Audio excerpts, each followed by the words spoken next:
Samuel White, hello. You are here staying in IMéRA as a fellow. Who are you? What is your career? Can you tell us a few words of your way you are working on and you are an historian? Yes, so my name is Sam White. I'm a professor of environmental history at The Ohio State University in Columbus, Ohio. I work broadly on what we call environmental history, which is the intersection between human history and natural history. This includes how people have influenced the environment over time, the role of environmental factors in human history, and changing perceptions and politics of the environment. Within that broad field, my specialty is what we call climate history. So I'm interested in three things at least: how we can better use human records to understand past climate variations, extremes, and changes, especially over centuries where we have a good amount of information, but not yet the modern instrumental record. So I look broadly at what we call the early modern, between about 1400 and 1800. It also involves looking at how we can integrate some of that historical information along with the work of other sciences. So paleoclimatologists, for instance, who work with records such as tree rings or ice cores in order to reconstruct past climate. Or climate modelers who try to operate large models to understand what it was that produced climatic changes. So what kind of climatic impacts events such as volcanic eruptions would have had. And finally, I think most significantly, climate history involves the human dimensions of past climate variability and change. So we're interested in how it was that people perceived and experienced the climate variations or the extremes of past centuries, especially where we have a good amount of both climate and historical information in order to tell a convincing story. You have published different books. I've noticed that you work about the Ottoman Empire and climate. Can you explain us the way you are working, what you are publishing before, and then we are talking about you staying in Marseille? So what got me interested in this field was really an accident. I didn't set out as a scholar to be a climate historian. I was originally interested in trying to understand a crisis in the history of the Ottoman Empire. That's the empire that ruled most of the Eastern Mediterranean, beginning in the 14th century and continuing up to the First World War. This crisis took place primarily in Anatolia and the Southern Balkans over the late 1500s and early 1600s. And it was really a critical moment in the evolution of the empire and the long-term economic, demographic trajectory of the region. What I thought I would find is an answer resting in politics or social changes, or perhaps in underlying economic changes related, say, to land use or to inflation in the economy.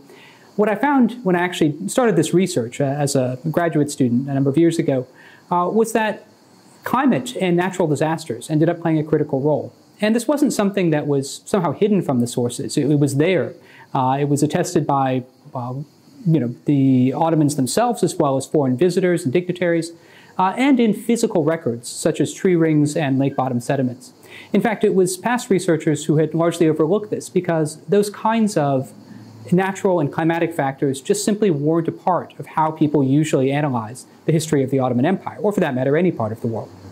So this really convinced me that there was more to look into when it came to climate, especially because, as I was working on this research in the mid-2000s, this is when global warming became more and more of a present issue, and concern over future climate change also began to have a role in how historians saw the place of climate in the past. So continuing on with this topic, I tried, first of all, to find new ways to help integrate different perspectives, integrate research initiatives from different disciplines and in different countries, starting with what we call the Climate History Network, basically just an informal network of specialists in different fields, all interested in the role of climate in the past. And I began that with a colleague, Dagmar de Groot, who's now at Georgetown University, I guess around 2007 or 8. My research interest evolved a bit from there, largely due to my career as a historian. I began as an environmental historian at we call a liberal arts college in the United States, that is to say, a small private university. My work was mostly focused on teaching. There, I was not hired as an expert in the Middle East, but as someone who could try to bring together these different perspectives in environmental and climate history.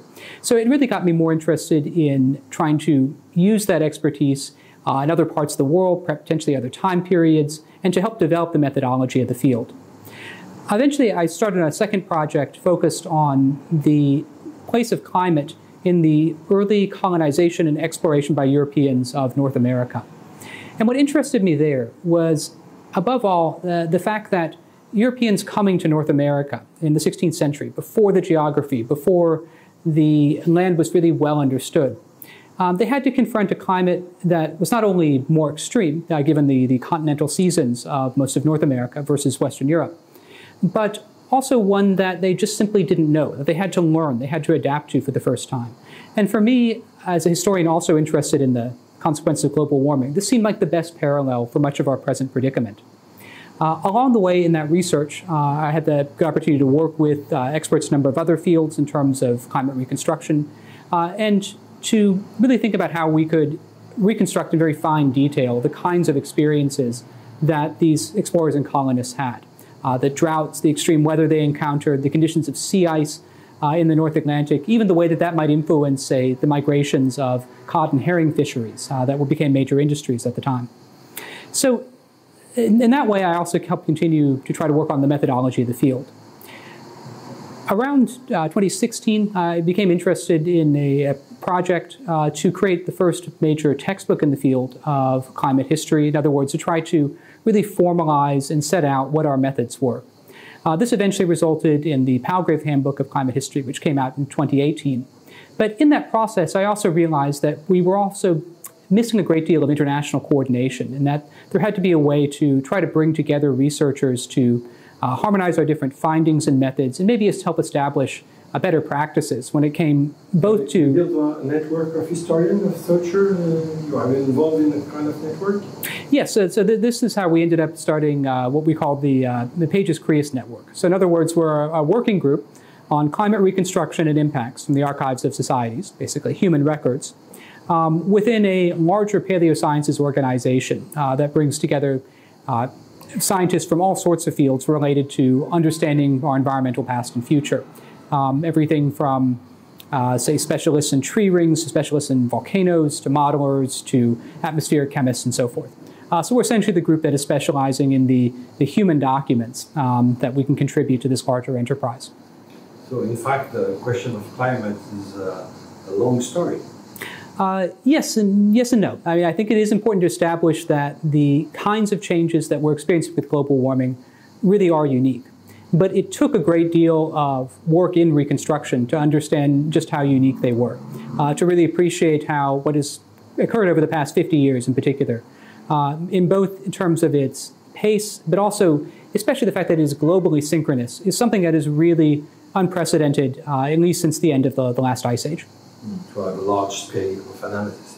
Yes, but what makes the past record of climate variability interesting as a potential source of lessons or insights is that although the changes that we're talking about were on a lesser scale than what we see with global warming, many of them were quite sudden, especially cooling in the wake of large volcanic eruptions. And populations in pre-industrial times were, in general, more vulnerable to these kinds of climatic shocks, where you have most of the population relying on agriculture, really depending on the success of the harvest from year to year. You have great vulnerabilities, which I think, at least in terms of the magnitude of short-term impacts, do give us some insights into what we might encounter with global warming. So you are here as a fellow in IMéRA, with the partnership with IRD, Institut de Recherche et de Développement, for 5 months. And so you arrived in February, and then the pandemic crisis changed the perspective. So the way you work here for the months you stay here, and what is your project? And I think you have the idea and the kind of historical analysis of Anthropocene. Could you tell us first what is Anthropocene for a large public, and the way you are working on that field now? Yes, I'm afraid the pandemic crisis really did change my plans here. My initial goal was largely to help bring in more research that was taking place around the Aix-Marseille community and research institutes into some of the work that we're doing in Pages Creus. I was particularly interested in some of the innovative methods in paleoclimatology that are taking place here, the research on the region itself and the Mediterranean, as well as chances to talk with researchers on some reconstruction methods that we're trying to develop. However, there really, I'm afraid, was little opportunity for that, and early plans for workshops had to be canceled. So I decided to use the time that I had here, given the conditions I was in, to try to focus more on deeper conceptual questions. What particularly drove me to that was the issue of how we integrate quantitative and qualitative analyses of past climate impacts. So in other words, there's a large question, how and to what extent did past climate variability or extremes, say terrible events like the so-called the year without a summer in 1816 after the Tambora eruption, how did those, and to what extent did those really impact human societies? Because there's a great diversity of opinion about this. I think the message can seem very simplified often in the public media, especially in journalism, that tends to pick up on the conclusions of scientists who are primarily natural scientists working on past climate change that say, climate spelled the end of the Roman Empire, or climate drove collapse in ancient Maya city-states, or reports like that. The trouble is that this really ignores a larger body of research that's coming out, both from historians as well as geographers and other scientists, that takes often a more complex, more nuanced approach. And the way in which that approach, too, is, as I was expressing before, tended to be divided between different qualitative and quantitative perspectives. So what I was interested in was, well, how do we put those perspectives together, especially when they often seem to be so much at odds with each other, and, of course, at odds with the kind of simple stories of collapse in the face of climatic change. And I thought this was going to be a more straightforward process of finding the right literature that was out there in order to come up with some better methods or some common standards that we could use to share our research. But it turned out to really be something much more fundamental and difficult than that. And in fact, became kind of an obsession of mine to work out over these months of confinement when I had access to materials, books online, but often missing opportunities for other original research. The results they came up with it turned out to be quite complex, I think, a philosophical standpoint, but still valuable in terms of how we might move ahead. I think what I found to simplify a little here is that very often when we think that we're offering competing answers to the same question about climate impacts or adaptation, it's very often because we're really answering different questions altogether, or different aspects of the same question. And that once that's recognized, there are actually grounds for more cooperation and collaboration. Some of this material will come out in an article that I recently co-wrote with a colleague in the Education University of Hong Kong, Qingpei, in a forthcoming issue of Pages magazine. And we hope to continue that collaboration, especially through the CREAS working group, in future publications. In what way your approach on the history is also interdisciplinary? What kind of interdisciplinarity you are working on? And the idea of interdisciplinarity is on your approach or not? Yes. In what way? Well, so there are several ways. I mean, I think, broadly speaking, there are two ways we can look at this. One is simply where we continue our own disciplinary work, whether it's in history or the natural sciences, and borrow each other's results. So there's a great deal of, say, historical research that I would still refer to as climate history that doesn't necessarily integrate the methods or the co-authorship of those in the natural sciences, but uses their results in terms of past climate reconstruction. And I think this is perfectly valuable work, but it leaves open the possibility there may be another form of interdisciplinarity, which is work that is actually co-authored between authors in different disciplines that tries to merge their different approaches to produce something that might be fundamentally new. I see this coming out already in some work of my colleagues within CREAS. Recently, I've been working with climate modelers and paleoclimatologists to try to solve another issue related to the impact of past volcanic eruptions on climate and society, which also is trying to take this interdisciplinary approach. So you have an epistemologic, philosophic approach, an history, about a reflection about Anthropocene. Can you tell a few words about it? So in thinking about how this issue of how different specialists may be answering different questions when they think about the same question, I think one way to understand this is to consider how our move into the Anthropocene changes some of the natures and assumptions about questions we ask. The Anthropocene is really two things. First of all, it's an actual proposal for a new geological epoch. So if you can imagine, say a school textbook that has all the geological ages over time in the back, there is a serious proposal underway, is likely to succeed, that we would rename the last of these the Anthropocene. That is to say, a geological epoch defined by human impacts on the Earth system.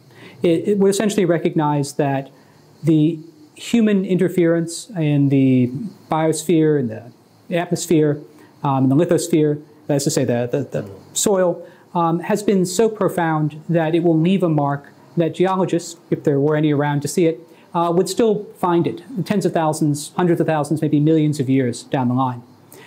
So just like the, say, asteroid that destroyed the dinosaurs with the end of one geological era, this would also be the kind of trace left in the geological record that would mark another epoch. So this is one definition.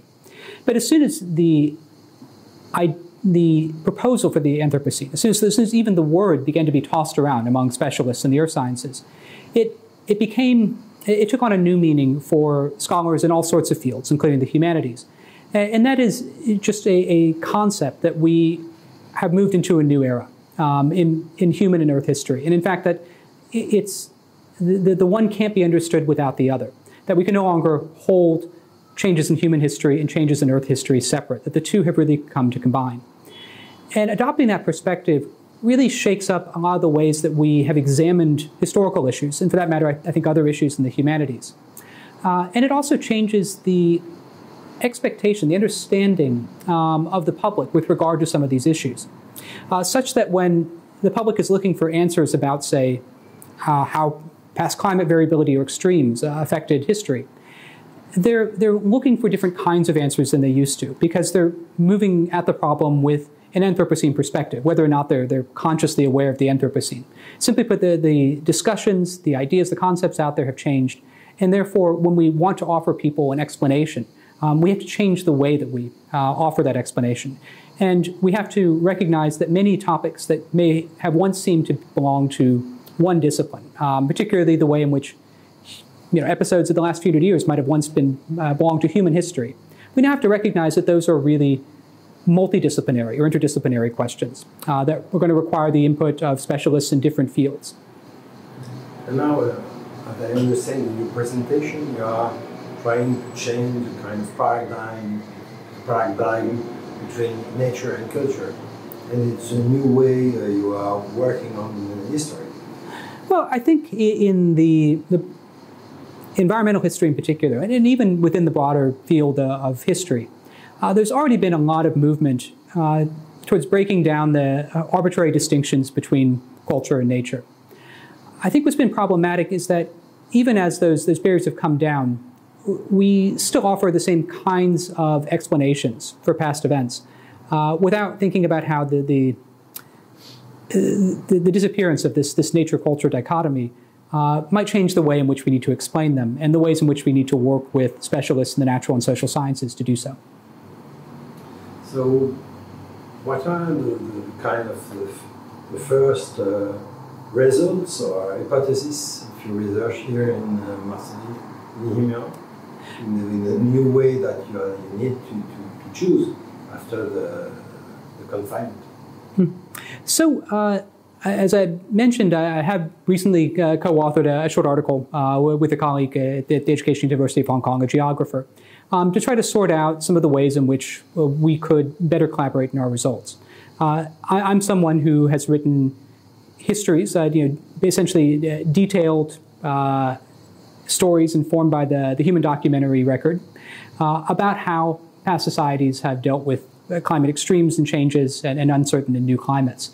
Whereas he's a geographer who's overwhelmingly worked with large data sets of climate and of quantifiable human impacts, such as migration or food prices or mortality. And so we've taken very different perspectives. And it's been challenging to try to get those perspectives to be complementary rather than contradictory. And I think we've arrived at a point where we can start doing that. It was a matter of first getting down to what questions were we really answering and what assumptions did we have in answering those questions. Through months of conversation and through some of this underlying methodological and philosophical research, I think we are at a point now where we can start producing new kinds of research and also questioning research that's out there. And I look forward to doing that in the coming years.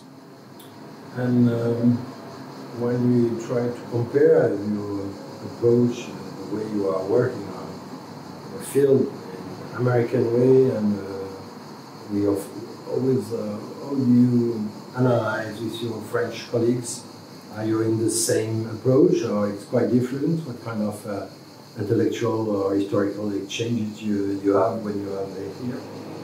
So I think I'm more or less on the same page with most of my, or had been on the same page with most of my colleagues in climate history in France. But hoped, of course, it's very recognized now in climate history. I think so. I mean, it's I think not equally appreciated in every institution or every department for that matter. But it is, I think, a generally recognized field. I think we've achieved a certain status here. Articles appear both in history journals as well as some specialist journals in the natural sciences, such as Climate of the Past, or Climatic Change. So I think we have achieved that status. And that largely isn't my work. That was the work of a generation that came before me, scholars like Emmanuel Laura-Ladorie in France or Christian Pfister. Yeah. So I think we've established an international community. We're still working on building that community and better coordinating our results. I think there have been a lot of different regional methods and perspectives that have emerged separately. And one of the greatest challenges there really has been trying to bridge the gap between work that has come out of primarily a European tradition and work that's been done in China, which largely developed its own methods, its own results, its own, I think, sort of culture of research. And it's been a bit harder to bridge that gap, but I think we're making progress on that. And in fact, one of the tasks that I had to undertake here was that we had a meeting planned of the Pages Creates Working Group in Hong Kong for the fall. That unfortunately had to be postponed, and so we've had to work out a way that we can put that off probably in March of 2021 and also sort out ways in which people can participate remotely.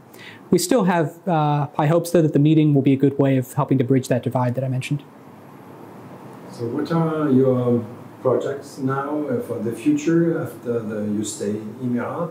Do you think you continue to have exchange with French historian, French researcher, or how do you imagine your future as a researcher?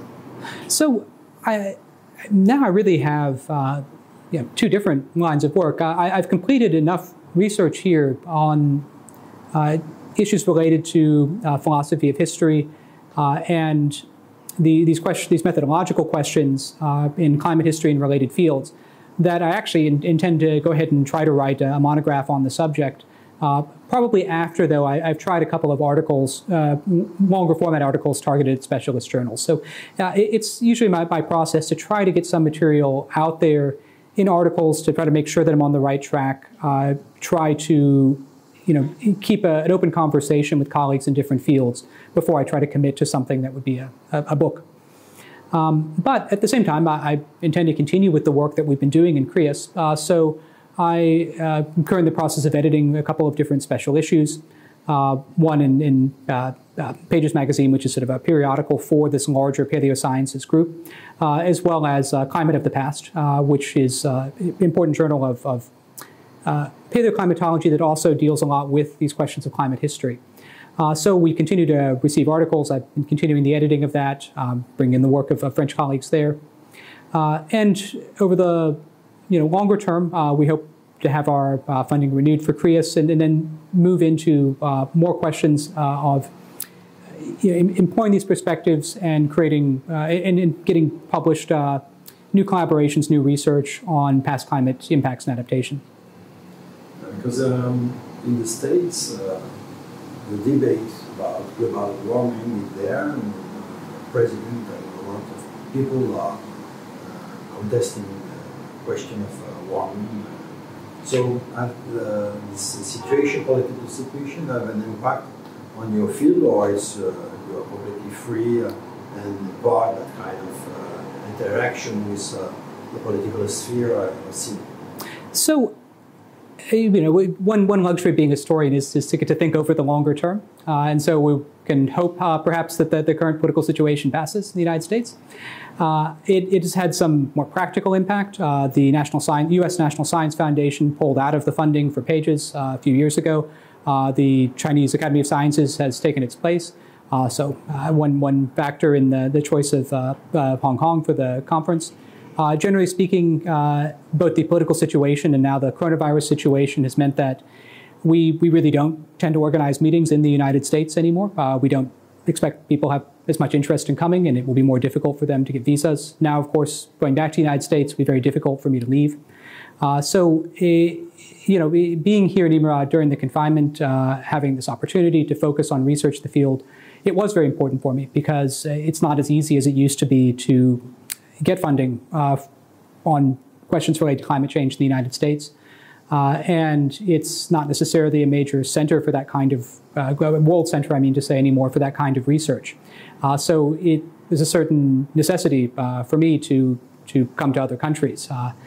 And this was an excellent opportunity. Unfortunately, it didn't work out quite as planned on account of the COVID crisis, but I'm still very grateful for being here. Samuel White, many thanks for your intervention. Welcome in Marseille, IMéRA again. Thank you.